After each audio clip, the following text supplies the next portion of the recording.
الحمد لله رب العالمين والعاقبة للمتقين والصلاة والسلام على أشرف الأنبياء والمرسلين۔ سورۃ الکہف کی آیات نمبر 29، 30 اور 31 ان کا ترجمہ اور تفسیر آپ حضرات کی خدمت میں پیش کرنا ہے۔ سماعت فرمائیں۔ اور کہہ دو کہ حق تو تمہارے رب کی طرف سے آ چکا ہے، اب جو چاہے ایمان لے آئے اور جو چاہے کفر اختیار کرے۔ ہم نے بے شک ایسے ظالموں کے لیے آگ تیار کر رکھی ہے جس کی قناتیں، جس کے پردے ان کو گھیرے میں لے لیں گے، اور اگر وہ فریاد کریں گے تو ان کی فریاد کا جواب ایسے پانی سے دیا جائے گا جو تیل کی تلچھٹ جیسا ہوگا اور چہروں کو بھون کر رکھ دے گا۔ کیسا بدترین پانی اور کیسی بری آرام گاہ۔ البتہ جو لوگ ایمان لائے اور انہوں نے نیک عمل کیے تو یقیناً ہم ایسے لوگوں کے اجر کو ضائع نہیں کرتے جو اچھی طرح عمل کریں۔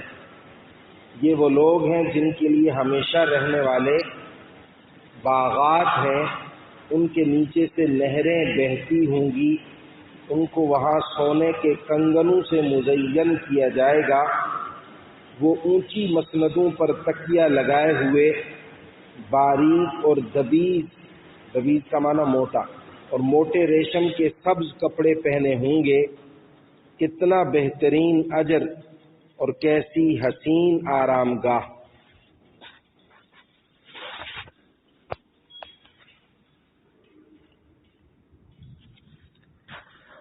گزشتہ آیات میں اللہ جل شانہ نے اصحاب کہف کا واقعہ بیان کیا۔ اس کے بعد اللہ جل شانہ نے ارشاد فرمایا کہ وحی الہی یعنی قرآن کریم، اس کی تلاوت بھی اے محبوب آپ اپنے ان مخاطب لوگوں کے سامنے فرمائیں، اور یہ کتاب اللہ جل شانہ کی طرف سے آپ کے پاس ایسے یقینی ذریعے سے آئی ہے، یعنی وحی کے ذریعے، کہ اس سے زیادہ علم حاصل ہونے کا کوئی قطعی اور یقینی ذریعہ بھی نہیں، اور اس کتاب کے جو کلمات ہیں ان کے اندر لفظی اور معنوی کسی قسم کی کوئی تبدیلی بھی ممکن نہیں، اور جو آدمی اس کتاب پر اپنا اعتماد اور یقین رکھے گا اور اس پر عمل کرے گا، اس کا اجر اور ثواب تو ابھی آپ کے سامنے آنے والا ہے۔ لیکن جو اس کتاب پر عمل نہیں کرے گا، اس کتاب پر اپنا اعتماد نہیں کرے گا، اس کے خلاف چلے گا، تو وہ مجرم ہوگا، اور مجرمین کے لیے قیامت کے دن اللہ کے سوا کوئی جائے پناہ نہیں ہوگی۔ اس کے بعد رسول اللہ صلی اللہ علیہ وسلم کو اور ان کے واسطے سے امت کے تمام طبقات کو یہ حکم ہے کہ اپنے مالی مرتبے کی وجہ سے، دنیاوی وجاہت کی وجہ سے ان لوگوں کو جو معاشرے کے اندر کمزور سمجھے جاتے ہیں، مالی حیثیت سے کمتر سمجھے جاتے ہیں، اگر وہ مخلص ہیں، ایماندار ہیں، نیکوکار ہیں، تو ان کو آپ گھٹیا نہ سمجھیں، ان کے ساتھ ہم نشینی، اٹھنے بیٹھنے کو حقارت کی نظر سے نہ دیکھیں، بلکہ نہ صرف یہ کہ ان کے ساتھ بیٹھیں بلکہ ان کو اپنے ساتھ بٹھائیں اور ان کی مجلس میں بیٹھیں، کیونکہ یہ لوگ صرف اور صرف اللہ جل شانہ کی رضا کے طالب ہیں۔ ان کا مقصد صرف اللہ جل شانہ کی رضا اور خوشنودی کا حاصل کرنا ہے۔ لہذا اے محبوب آپ صلی اللہ علیہ وسلم ان سے اپنی نگاہ شفقت کسی وقت نہ اٹھائیں، اور یہ نہ سمجھیں کہ جو مالدار طبقات ہیں یہی اسلام کی ثروت اور اسلام کی رونق کا ذریعہ ہے، بلکہ دین اسلام کی اصل رونق یہی غرباء، یہی مساکین، یہی مخلصین ہے۔ چنانچہ جب نبی اکرم سرور دو عالم صلی اللہ علیہ وسلم کا ارشاد ہے بدأ الاسلام غریبا وسيعود غریبا کما بدأ فطوبى للغرباء، یہاں غربا غریب کی جمع ہے، لیکن یہاں غریب کے معنی وہ نہیں ہے جو ہمارے ہاں اردو میں ہوتے ہیں، بلکہ یہاں پر اجنبی، مسافر، یہ اس کے معنی میں ہے کہ اسلام اجنبی انداز میں شروع ہوا. شروع میں اس کی دعوت، اس کی آواز یہ نامانوس تھی، لوگوں کے لیے شناسا آواز نہیں تھی، اور ان قریب یہ پھر ویسے ہی ہو جائے گا لوگوں کے لیے اجنبی اور نامانوس، جیسا کہ شروع میں یہ نامانوس تھا. لیکن خوشی ہے، خوشخبری ہے ان نامانوس افراد کے لیے جو اس کے نامانوس ہونے کے باوجود اس کو گلے لگائیں گے،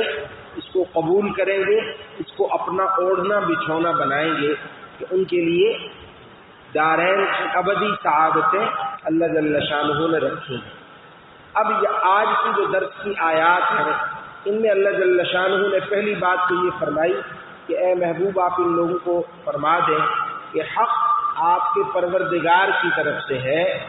میرا اس کے اندر کوئی ذاتی دخل نہیں ہے. میں اپنی مرضی سے کسی چیز کو حق اور کسی کو ناحق، کسی کو باطل نہیں ٹھہراتا، بلکہ دین، شریعت، وحی، کتاب اور شریعت کے احکام یہ سب اللہ جل شانہ کی طرف سے ہیں، یہ کوئی میری ذاتی مرضی سے نہیں ہے. فمن شاء فلیؤمن ومن شاء فلیکفر. اگرچہ یہ دنیا دار العمل ہے، یہاں اللہ جل شانہ نے مومن، کافر سب کو آزادانہ اختیار کی جو ہے وہ چھوٹ دی ہے. اگر آدمی صحیح رستہ اپناتا ہے اس کے لیے بھی اللہ جل شانہ کی طرف سے حالات بنتے چلے جاتے ہیں، غلط رستہ اپنانا چاہتا ہے تو اس کے لیے بھی مواقع اس کو ملتے ہیں. اللہ تعالیٰ کسی کا ہاتھ پکڑ کر روکتے نہیں. اس لیے اللہ جل شانہ نے فرمایا جو چاہتا ہے وہ دین و حق، شریعت، احکام پر ایمان لائے، جو چاہے کفر اور انکار کا رستہ اپنائے، لیکن یہ سمجھ لیں کہ یہ دنیا ہی اصل نہیں ہے کہ یہاں اگر آپ نے ایمان کر لیا تو تب آخرت میں کوئی جزا نہیں، اور اگر آپ نے کفر کی روش اپنائی تو کوئی سزا نہیں، بلکہ انا اعتدنا للظالمین نارا احاط بهم سرادقها. ہم نے ظالموں کے لیے، نافرمانوں کے لیے، مجرمین کے لیے، بغاوت اور کفر کا رستہ اپنانے والوں کے لیے آگ تیار کر رکھی ہے، جس آگ کی قناتیں اور پردے، موٹی موٹی آگ کی تہیں ان کا اس طریقے سے احاطہ کر لیں گی کہ اب ان کے لیے پھر اس آگ سے نکلنا، اس آگ سے اپنے آپ کو بچانا ناممکن ہو جائے گا. دنیا کے اندر بھی کسی چیز کو قلعہ بند کرنے کے لیے، کسی چیز کو محفوظ کرنے کے لیے، حصار قائم کرنے کے لیے موٹی موٹی دیواروں کا پردہ کیا جاتا ہے تاکہ اندر کی چیز باہر نہ جا سکے، باہر کی چیز اندر نہ آ سکے. روز قیامت جو آگ اللہ نے ظالموں کے لیے رکھی ہے تیار،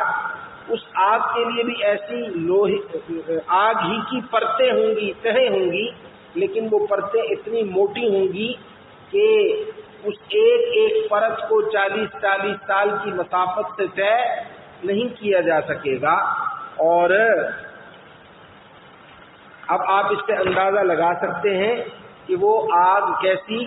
دہکنے والی اور کیسی خطرناک ہوگی، اور اس آگ سے باہر نکلنے کی ان مجرموں کی بڑی خواہش ہوگی، لیکن وہ خواہش ہی رہے گی، وہ اس میں کبھی کامیاب نہیں ہوں گے. اور اس آگ کے عذاب میں، گرمی کے عذاب میں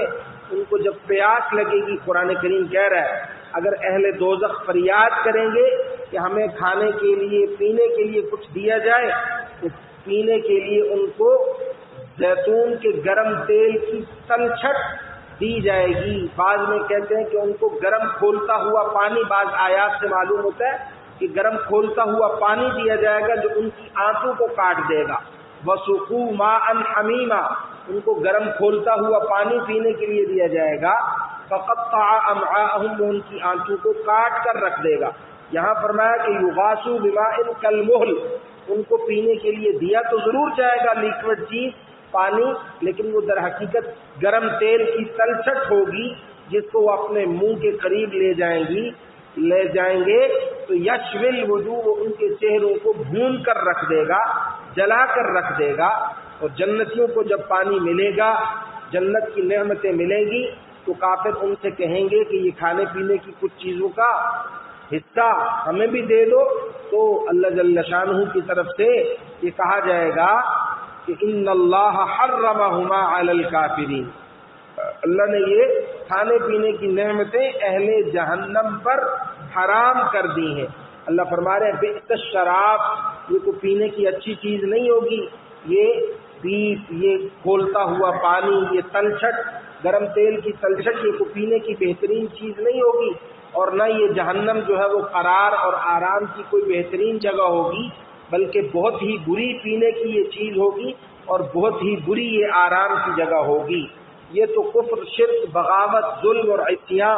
کے رستہ اپنانے والوں کی سزا کا ذکر تھا۔ اللہ جل شانہ کا یہ اسلوب ہے کہ منفی پہلو ہو تو ساتھ مثبت پہلو بھی اللہ پاک ظاہر فرماتے ہیں، ذکر فرماتے ہیں، اور اگر مثبت پہلو کا ذکر ہو تو منفی پہلو کی طرف بھی ذکر کر کے اشارہ کر دیتے ہیں، تاکہ عبرت حاصل کرنے والوں کے سامنے دونوں پہلو آ جائیں اور ان کے لیے ترغیب اگر ہے تو ساتھ ترہیب بھی ہو، ڈر بھی ہو، ڈر اگر ہے تو ساتھ ساتھ ترغیب بھی ہو، اور خوشخبری اور بشارت کا سامان بھی ہو۔ فرمایا ان الذین آمنوا وعملوا الصالحات، بے شک جو لوگ ایمان لائے، ایمان کی حقیقت کیا ہے؟ جناب نبی اکرم سرور دو عالم صلی اللہ علیہ وسلم پر اعتماد کر کے اللہ اور اللہ کے رسول نے جو کچھ دین اور شریعت کے نام پر بیان کیا اس کو بلا کم و کاست مان لینا، اس سب چیزوں کو مان لینا، اور ان میں سے کسی بھی چیز کے متعلق انکار کا رویہ اور روش نہ اپنانا، یہ ایمان ہے۔ وعملوا الصالحات، اور اچھے کام کیے۔ ویسے تو اچھے کاموں کا خلاصہ حضرت مجدد الفسانی ہندوستان کے اندر بڑے عالم گزرے، فقیہ گزرے، مجدد گزرے، ان کے مطابق یہ پنجگانہ عبادت ہے، نماز، روزہ، حج، زکوٰۃ، اور پانچویں چیز اس کے اندر علماء نے شامل کی جہاد۔ یہ پانچ چیزیں تمام اعمال صالحہ کا خلاصہ، لب لباب اور ان کی بنیاد ہے۔ جتنی بھی مالی جسمانی عبادتیں ہیں وہ انہی نماز، روزہ، حج و زکوٰۃ، جہاد کی فرع اور شاخ ہے، ان کی برانچز ہے۔ اصل بنیادی اعمال صالحہ یہی ہے، لیکن میں نے عرض کیا کہ اعمال صالحہ کو انہی میں محدود کرنا درست نہیں ہے۔ صالح کا لفظ نکلا صلاح سے، صلاح کے معنی ہوتے ہیں جس کے اندر بہتری ہو، ہر وہ کام جس کے اندر آپ کی بہتری ہو دنیاوی اور اخروی اعتبار سے، یا عوام کی دنیاوی یا اخروی بہتری ہو، وہ عمل صالح ہے۔ لہذا اپنی ذات کے لیے بھی نیک عمل کرنا ہے، مخلوق خدا کی صلاح اور فلاح کا کام بھی کرنا ہے۔ یہ سارے کام جو ہے وہ اعمال صالحہ کے اندر داخل ہے۔ اعمال صالحہ کے اندر صرف نماز پنجگانہ، سالانہ روزے، سالانہ زکوٰۃ اور صاحب حیثیت لوگوں کا حج شامل نہیں ہے، بلکہ اپنی زندگی کو اللہ اور اللہ کے رسول کی مرضی کے مطابق مخلوق خدا کی راحت رسانی اور نفع رسانی کے انداز میں گزارنا، یہ ہے عمل صالح۔ فرمایا کہ جو لوگ یہ کرتے ہیں انا لا نضيع اجر من احسن عملا، جو لوگ بھی کام اچھے طریقے سے کریں گے ہم ان کا اجر ضائع نہیں کریں گے۔ اولئک لهم جنات عدن، ان کے لیے ہمیشہ کے باغات ہوں گے جہاں یہ رہائش پذیر ہوں گے، عالیشان محلات ہوں گے جن کے اندر زیب و زینت، آرام اور آسائش کی ہر راحت ان کو میسر ہوگی۔ اور دنیا کے اندر یہ تنعم کی، آسائش کی، مالی وسعت اور فراوانی کی علامت سمجھی جاتی ہے کہ انسان کے پاس پانی کا وافر ذخیرہ ہو نہانے کے لیے، اور تیراکی کے لیے انسان کے پاس پول ہو، اسی طریقے سے گھر کے قریب سے کوئی نہر بہتی ہو جہاں کا صاف شفاف پانی اسے پینے کے لیے، تیراکی کے لیے میسر ہو، اسی طریقے سے پھل پھول کے لیے باغات اور پھلدار درخت میسر ہوں۔ فرمایا کہ ہر جنتی کو ایسی جنت ملے گی جس کے اندر باغات بھی ہوں گے، نہریں بھی ہوں گی، باغات کے بیچوں بیچ بھی نہریں جاری ہوں گی، اور محلات کے نیچے سے بھی نہروں کا گزر ہوگا۔ یحلون فیہا من اساور من ذہب، دنیا کے اندر تو اللہ نے مردوں کے لیے سونے کو حرام قرار دیا، ریشم کو حرام قرار دیا، لیکن وہاں جنتیوں کو سونے کے کنگن پہنائے جائیں گے۔ وَيَلْبَسُونَ ثِيَابًا خُضْرًا، اور ریشم کے، موٹے ریشم کے سبز لباس بھی ان کو زیب تن کرنے کے لیے وہ فراہم کیے جائیں گے جن کا استر بھی جو ہے وہ سبز رنگ کے ریشم کا ہوگا. اور دنیا کے اندر یہ نعمتیں حرام ہیں، لیکن اللہ جل شانہ اہل جنت کو یہ عطا فرمائیں گے. اور ان آسائشوں کے ساتھ ساتھ ان کو بیٹھنے کے لیے زبیز قالین اور موٹے اور اونچے صوفے میسر ہوں گے جن پر ٹیک لگا کر وہ ان نعمتوں سے لطف اندوز ہوں گے. اور دنیا کی کلفت اور جو مشقت انہوں نے اٹھائی ہے وہاں اس کا کوئی گزر اور اس کا کوئی تصور تک نہیں ہوگا. اور آرام اور راحت کے اندر اگر کوئی مونس اور غمخوار رفیق شامل نہ ہو تو وہ راحت اور آرام نامکمل ہوتا ہے. اس لیے اللہ نے دوسری جگہ پر فرمایا وَزَوَّجْنَاهُمْ بِحُورٍ عِينٍ، ہم ان کی شادیاں، ان کا نکاح موٹی آنکھوں والی حوروں سے کر دیں گے. یہ ساری نعمتیں ملیں گی اور ان سب نعمتوں سے بڑھ کر اللہ کی رضا، اللہ کا دیدار، اللہ کی ملاقات جمعے کے جمعے ان کو عطا کیا جائے گا. اور فرمایا نعمت ثواب، یہ ان کی دنیا کی محنت کا، مشقت کا کتنا بہترین بدلہ ہوگا. اور جنت آرام اور راحت کی، چین و قرار کی کیسی بہترین جگہ ہوگی. اللہ جل شانہ نعمتوں، جنت کی نعمتیں اور جنت اور اپنی رضا اور اپنا دیدار مجھے اور آپ سب کو عطا فرمائے. وما علینا الا البلاغ. الحمد للہ رب العالمین والعاقبۃ للمتقین والصلاة والسلام علی اشرف الانبیاء والمرسلین. اللهم اغفر لنا ولوالدینا ولمشائخنا ولاساتذتنا ولجميع المؤمنين والمؤمنات والمسلمين والمسلمات الاحياء منهم والاموات. يا شافي الامراض اشف مرضانا ومرضى المسلمين ويا قاضي الحاجات اقض حاجاتنا وحاجات المسلمين. اللهم رب ارحمهما كما ربياني صغيرا. وصلى الله على النبي الكريم وعلى آله وصحبه أجمعين. آمين برحمتك